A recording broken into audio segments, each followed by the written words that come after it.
Shri Venkateswara gold తాకట్టులో ఉన్న మీ బంగారాన్ని విడిపించి కొనబడును.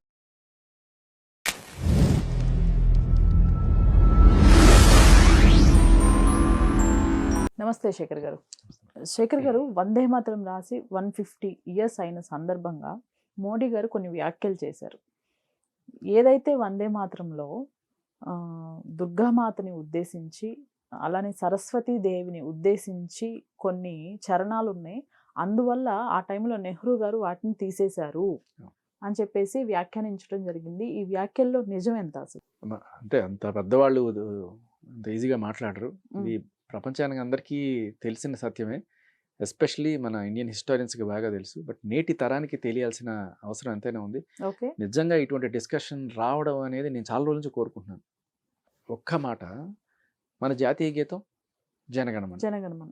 మన స్వాతంత్ర సమరయోధులు గాంధీ గారి నుంచి సుభాష్ చంద్రబోస్, భగత్ సింగ్, ఎవరైనా తీసుకోండి, వీళ్ళందరూ కూడా బ్రిటిష్ వాళ్ళకి వాళ్ళ తూటాలకి ఎదురెళ్ళి పోరాడినప్పుడు నోటి నుంచి వచ్చిన మాట జనగణమన జనగణమన అంటూ వెళ్ళారా? వందే మాతరం అంటూ వెళ్ళారా? వందే మాతరం అనే యూజ్ చేశారు. వందే మాతరం అనే ఒక గీతం, ఒక నినాదం ఎంతగా దేశాన్ని మొత్తం సంఘటితం చేసింది. అది ఒక ఉప్పెన, ఒక ప్రవాహంలాగా ఒక స్ఫూర్తినిచ్చింది అందరిలో. అటువంటి వందే మాతర గీతాన్ని పక్కన పెట్టి జనగణమనని తీసుకొచ్చి నువ్వు జాతీయ గీతం చేసావు. నెహ్రూ గారు చేసిన అతిపెద్ద రాజకీయ తప్పిదాల్లో ఒకటి. ఆ రోజున నెహ్రూ గారు కాకపోయినా doctor Babu Rajendra Prasad garu, he was the president of India then, అప్పుడు ఆయన అనౌన్స్ చేశారు. అందరూ ఆశ్చర్యపోయారు, ఏంటి వందే మాతరాన్ని పక్కన పెట్టి జనగణమన అంటావేంట్రా బాబు అని. National anthem. నేషనల్ యాంథమ్ అంటే ఆయన వెంటనే ఎక్కడ గొడవలు జరుగుతాయో అని చెప్పి ముందుగానే, అంతేకాదు మేము జనగణమన జాతీయ గీతంగా ప్రకటిస్తూ వందే మాతరానికి ఈక్వల్ స్టేటస్ కల్పిస్తున్నాము అని చెప్పేశాడు. మిగతా వాళ్ళు ఎవరైనా గొడవ చేస్తే ఈక్వల్ స్టేటస్ అన్నారు కదా, కానీ ఎక్కడ అది రాదు. మన సినిమా థియేటర్లో కూడా మనం జనగణమననే చేస్తాం, స్కూల్లో జనగణమనే, ఎక్కడ పోయినా జనగణమనే. వందే మాత్రం ఒకప్పట్లో చెప్పేవాళ్ళు, ఇప్పుడు మెల్లమెల్లగా దాని ఇది తగ్గించారు, ప్రాముఖ్యత తగ్గిపోయింది.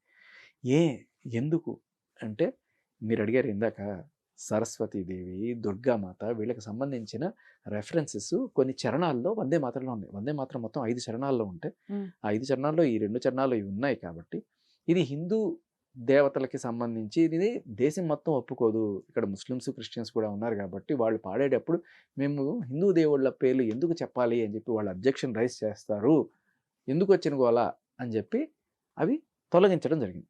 మరి తొలగించారు. తొలగించిన తర్వాత అయినా సరే దాన్ని నేషనల్ యాంథమ్ ఎందుకు చేయలేదు? అసలు టోటల్గా దాన్నే పక్కన పెట్టి జనగణమన తీసుకొచ్చారు. అసలు తొలగించాల్సిన అవసరం ఏంటండి? ఉంటే ఏంటి, హిందువుల దేవుల పేరు అంటే ఉండకూడదా అంటే, ఇప్పుడు ఫర్ ఎగ్జాంపుల్ మిమ్మల్ని అడుగుతాను, ఇంకొక చరణంలో అల్లా గురించి ఉంది అనుకుంది. ఓకే, నాకైతే అభ్యంతరం లేదు, కొంతమందికి అభ్యంతరాలు ఉండొచ్చు కదా, ఒకళ్ళు ఎందుకు అన్కంఫర్టబుల్గా మనం చేయాలి అనే ఒక సదుద్దేశం అయి ఉండొచ్చు. అది నేను తప్పట్టను. సరే, మోడీ గారికి అది తప్పుగా అనిపించింది, ఏదైతే అది ఉంది. కానీ మనకి ఇప్పుడు ఇవాళ రేపట్లో వాళ్ళు వీళ్ళని తేడా లేకుండా మతానికి అతీతంగా అందరూ కూడా తాళి కట్టుకుంటున్నారు కదా. క్రిస్టియన్స్ పెళ్లిల్లో తాళి కడుతున్నారు, ముస్లిమ్స్ పెళ్లిల్లో కూడా తాళి కట్టుకుంటున్నారు ఈ మధ్య. సో ఇది వందే మాతరం అనేది నిజంగా ఒక అమ్మలాగా చూడాలి మనం, ఎందుకంటే మనందరికీ స్వాతంత్రం తీసుకొచ్చిన దానికి ఇచ్చే ఒక రెస్పెక్ట్.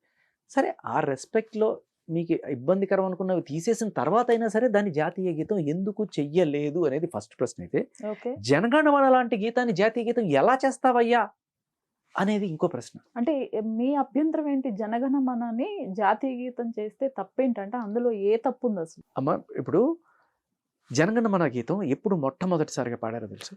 1911 సంవత్సరం సెప్టెంబర్ 11వ తేదీన కింగ్ జార్జ్ 5 అనే ఒక ఆయన, అంటే బ్రిటిష్ రాజు, ఆయన భారతదేశాన్ని విజిట్ చేస్తున్నాడు. కలకత్తాకు వచ్చాడు. అప్పట్లో కలకత్తానే రాజధాని ఉండేది. కలకత్తాకు వచ్చినప్పుడు అక్కడ మన కాంగ్రెస్ మహాసభలో ఉన్న సభ్యులందరూ కూడా మోకరెళ్ళి, ఆయన అక్కడ సింహాసనం మీద ఇలా కూర్చొని ఉంటే ఆయన కోసం డ్యాన్స్లు వేస్తారు, పాటలు పాడతారు. మన మహిష్మతి సామ్రాజ్యంలో చేసినట్టుగా, ఏది పట్టాభిషిక్తుని చేస్తుంటే చేస్తారు చూడండి, అలా ఆయన కోసం డ్యాన్సులు, గాన భజనాలు అన్నీ. అప్పట్లో పాడిన 2 పాటలు, ఒకటేంటంటే బాద్షా హమారా తూ హే అని చెప్పి, అంటే మా దేశానికి నువ్వే బాద్షా అయ్యా అని చెప్పి ఆయన్ని జాకిలేట్ లేపితే ఆయన ఖుషు అని చెప్పి ఇట్లా ఒకటి మెడలో ఉండేది తీసి ఇస్తాడు ఆ టైప్లో అనుకున్నారేమో. బట్ స్టిల్ ఒక ఆయన రాజు యొక్క కృపకి పాత్రలు అయితే మనకి ఎంతో కొంత వస్తుందని కక్కుర్తి బుద్ధి ఉన్న వాళ్ళు చాలామంది ఉంటారు. But at the same time ఆయన వస్తున్నప్పుడు ఆయన ప్రొటెస్ట్ చేస్తూ, ఆయన రాకని కూడా నిరసిస్తూ, మాకు స్వతంత్రం కావాలని చెప్పి పోరాటాలు వీధిని కూడా డెమాన్స్ట్రేషన్స్ జరిగినవి కూడా ఉన్నాయి. బట్ అదొక పాట అయితే. రెండో పాట ఏంటో తెలుసా? రెండో పాట కూడా కాదు, మొట్టమొదటి పాట ఇది. రెండో పాటే బాద్షాహ్ హమారా. మొట్టమొదటిగా ఆయనకి పాడిన పాట ఏంటంటే జనగణమన. ఆయన్ని అక్కడ సింహాసనం మీద కూర్చోబెట్టి జనగణమన అధినాయక జయ అంటే ఏంటి దాని అర్థం? జనగణమన. మీరు అడిగారే, నా అబ్జెక్షన్ ఏంటంటే జనగణమన, జన గణాలు అంటే గ్రూప్ ఆఫ్ పీపుల్, మన వీళ్ళ మనసుల్ని పరిపాలించే ఓ అధినాయకుడా, జనగణమన అధినాయక జయ హే నీకు. ఎవరు అధినాయకుడు? King George V. ఆయన అక్కడ కూర్చొని ఉంటే నువ్వు ఇక్కడ పాడుతుంటే మరి ఎవరు అనుకుంటారు అధినాయకుడు? ఈయనకి ట్రాన్స్లేటర్ కూడా ఉంటాడు. ఏమంటున్నారు అంటే, సార్ మీ గురించే సరిపోతున్నారు. పంజాబ్, సింధు, గుజరాత్, మరాఠా, ద్రావిడ, ఉత్కళ, వంగ ఈ రాష్ట్రాలన్నీ కూడా తవ శుభనామే గాహే, మీ శుభనామమే పాడుకుంటాం. తవ శుభ ఆశీసమాగే, మీ ఆశీస్సుల కోసం పడిగాపులు కాస్తాం. గాహే తవ జయ గాథ, మీ గాథలే మేము పాడుకుంటాం. జనగణ మంగళ దాయక జయహే భారత భాగ్య విధాత. ఎవరయ్యా ఈ భాగ్య విధాత? భారతదేశానికి భాగ్యాన్ని ప్రసాదించే ఓ దాత, ఓ కింగ్ జార్జ్ V, ఓ అధినాయకుడా నీకు జై హే అని ఆయనకి సెల్యూట్ కొడుతూ రాసిన పాట ఇది. నేను ఊరికే నోటి మాటగా చెప్పట్లేదు. సెప్టెంబర్ 12, 1911లో ఆ నెక్స్ట్ డే వచ్చిన బ్రిటిష్ న్యూస్ పేపర్స్ అన్నింటిలో కూడా దీని ప్రస్తావన ఉంది. అట్ ద సేమ్ టైం మన హిందీ న్యూస్ పేపర్స్లో కూడా దీని ప్రస్తావన ఉండి, సిగ్గు లేదయ్యా ఆయన వస్తే ఆయనకి మోకరిల్లుతూ ఇటువంటి పాటలు ఆయనకి సెల్యూట్ కొడతారా అని చెప్పి రవీంద్రనాథ్ ట్యాగూర్ని ఏకి పారేస్తున్న ఆర్టికల్స్ కూడా ఆ నెక్స్ట్ రోజున వచ్చినాయి. దానికి తర్వాత ఆయన అమ్మో ఇప్పుడు ఏమైపోయింది అని చెప్పి ఆయన దానికి క్లారిఫికేషన్ ఇచ్చుకున్నారనమాట. లేదు ఇది నేను ఆయన కోసం రాసింది కాదు, నేను దేవుడు భారత భాగ్య విధాత అంటే ఏంటి, నేను దేవుడిని గురించి మాట్లాడాను అని చెప్పి ఆయన ఒక కవర్ పేజీ ఇచ్చుకున్నారు.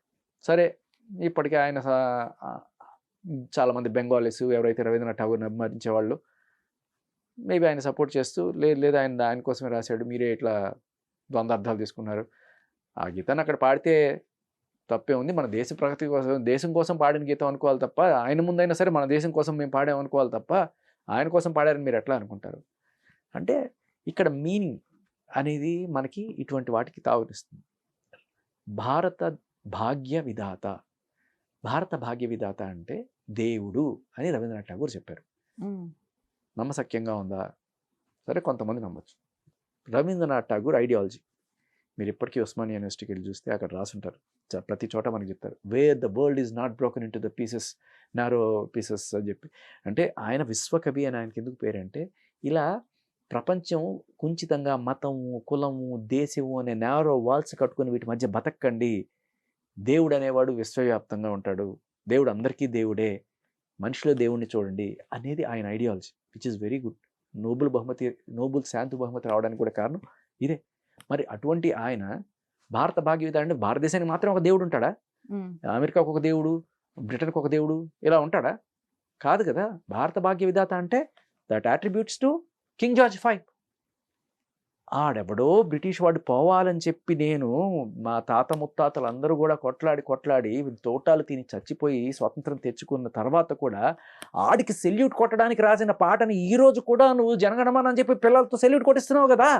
మరి ఇవన్నీ తెలియదా అండి నెహ్రూ గారికి? అప్పట్లో ఆయన మూడు పాటలు కాంపిటీషన్లో ఉన్నాయమ్మా. Okay, national anthem. ఒకటి వందే మాత్రం, which is absolutely deserves, but దాన్ని ఈ దుర్గామాత సరస్వతి పేర్లు చెప్పి దాన్ని పక్క పెట్టారు. ఇంకొకటి తీసేసిన తర్వాత కూడా పక్కన పెట్టారు. ఎందువల్ల? బకిం చంద్ర చటర్జీ గారి పైన ఏదైనా? ఆయన బెంగాలీయే బేసికలీ, కాకపోతే ఈయనకి సత్సంబంధాలు ఎక్కువ ఉన్నాయి. దానితో రవీంద్రనాథ్ ఠాగూర్కి నోబెల్ బహుమతి, సర్ బిరుదు ఇలాంటివన్నీ వచ్చేటప్పటికి ఆయన క్రెడిబిలిటీ కొంచెం ఎక్కువగా చూశారు. ఓకే, దానికి తోడు మన ఆంధ్ర వాళ్ళ అప్పట్లో తెలంగాణ లేదుగా సపోర్ట్ గట్టిగా ఉండింది. ఏంటంటే ఆయన మదనపల్లి బీటీ కాలేజీలో ఇది రాశాడని, అబ్బా మన తెలుగు నేలపైన రాశాడని మురిసిపోయి దాని అర్థాలు పర్థాలు తెలుసుకోకుండా సపోర్ట్లు చేయడాలు. సరే, ఇది రెండో పాట జనగణమన. మూడో పాట వచ్చి సారే జహాసే అచ్చా. సారే జహాసే అచ్చా హిందుస్థాన్ హమారా, ఇది కదా ప్రైడ్ రిఫ్లెక్ట్ చేస్తుంది. ఇక్కడేముంది జనగణమనలో భారత భాగ్య విధాత, ఓ దాత నీకు జయహే, నీ పాటలే పాడుకుంటాం, నీ శుభనామే పాడుకుంటాం, నీకు జయమొగ్గాక, నీకు జయమొగ్గాక, జనాలకు కాదు, రాజా నీకు జయహే, పోనీ నువ్వు చెప్పినట్టు దేవుడా జయహే. ఎక్కడా కూడా భారతదేశ ఔన్నత్యము గొప్పతనం ఆ పాటలో మచ్చుకైనా కనబడదు. ఆ స్టేట్ల పేర్లు ఉన్నాయంటే పేర్లు, ఈ పేర్లన్నీ కూడా నీకు సెల్యూట్ చేస్తున్నాయి, ఈ స్టేట్లన్నీ కూడా. కానీ మీరు వందే మాత్రం తీసుకోండి, సుజలాం సుఫలాం మలయజ శీతలాం సస్యశ్యామలాం, వందే మాత్రం. వందే మాత్రం అంటే అక్కడ సెల్యూటే, కానీ ఇక్కడ మాత భరతమాతకి వందే మాత, భరతమాత నీకు వందనం అని. సుజలాం ఎన్నో అద్భుతమైన నదులు, సుఫలాం అద్భుతమైన పంటలు, సస్యశ్యామలమైన దేశం, మలయజ శీతలం, ఇలా దేశం యొక్క గొప్పతనాన్ని అద్భుతంగా ఆయన బంకించంద్ర చటర్జీ గారు చెప్పారు. అది పక్కన పెట్టి ఇది పట్టుకొచ్చారు.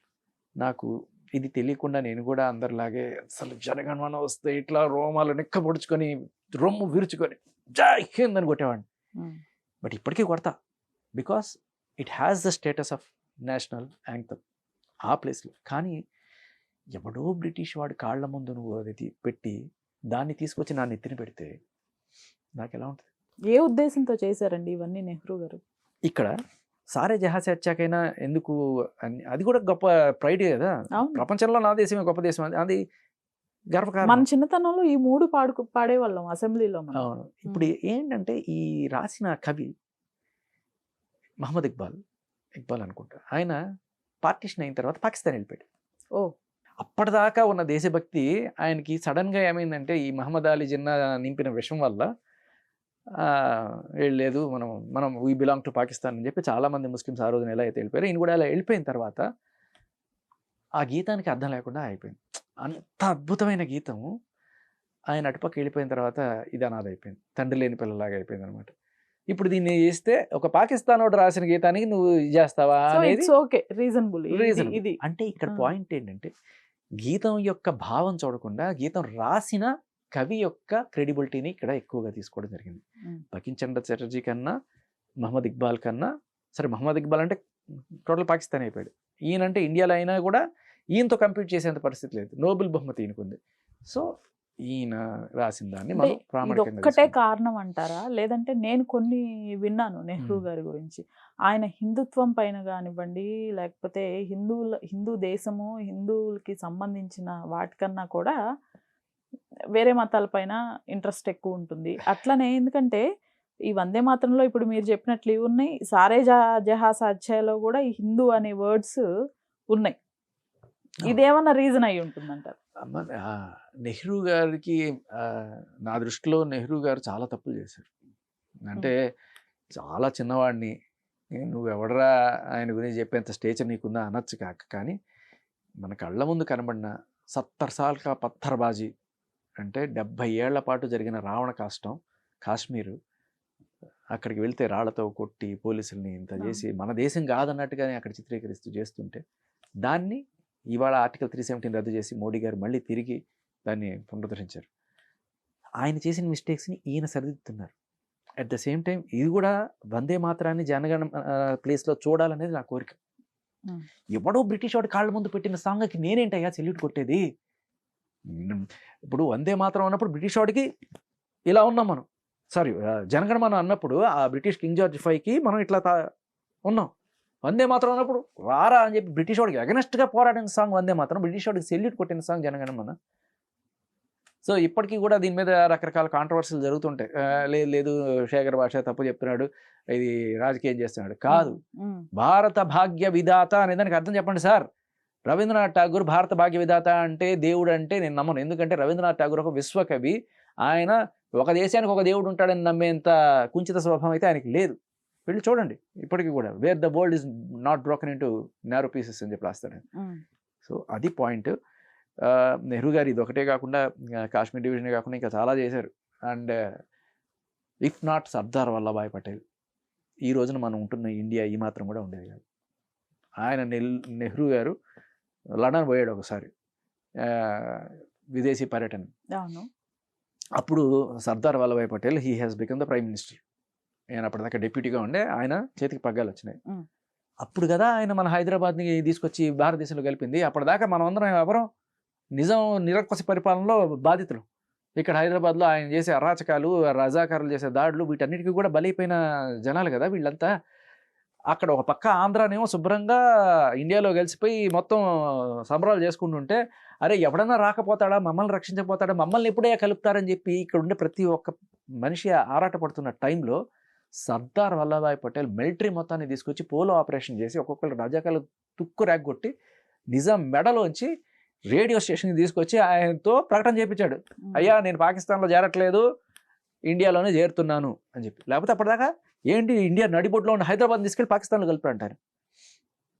సో ఇలాంటివన్నీ కూడా సర్దార్ వల్లభాయ్ పటేల్ అంటే ఉక్కు సంకల్పం ఆ ఉక్కు మనిషి చేయగలిగాడు తప్ప, నెహ్రూ గారు ఉంటే గనక ప్రైమ్ మినిస్టర్గా అయ్యో ఎందుకులేండి sir, Nizam richest man in the world, ఆయనతో మనం పంగా తీసుకోవడం దీనికి, వద్దులేండి సార్ అని ఆపుతూనే వచ్చాడు అన్నాడు.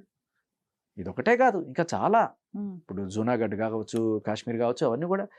గోవా 1961లో లిబరేట్ అయింది, నిన్నే లిబరేషన్ డే గోవాది. నేను రేడియోలో హిస్టరీ చెప్తుంటాను. సో అలా వాళ్ళ దగ్గర నుంచి తీసి మనం ఒక భారతదేశం అంతా కూడా ఒక యూనిటీగా, అందుకే ఆయనకి స్టాచ్యూ ఆఫ్ యూనిటీ పెట్టారు. సో నెహ్రూ గారి అంటే ఆయన తప్పుడు ఉద్దేశం అని నేను అన్నాను, కానీ కొంత పిరికితనం, కొంత దాని ఏమంటారు సెక్యులరిజం మరి. అంటే ఎందుకులే గొడవలు వస్తాయేమో, ఎందుకులే అది అవుతుందేమో, ఎందుకులే వాళ్ళని ఇబ్బంది పెట్టాలి, ఎందుకులే వీళ్ళని ఇబ్బంది పెట్టాలి అని చెప్పి అలా మొహమాటానికి పోయి ఇలా ష్రింక్ అయిపోయింది.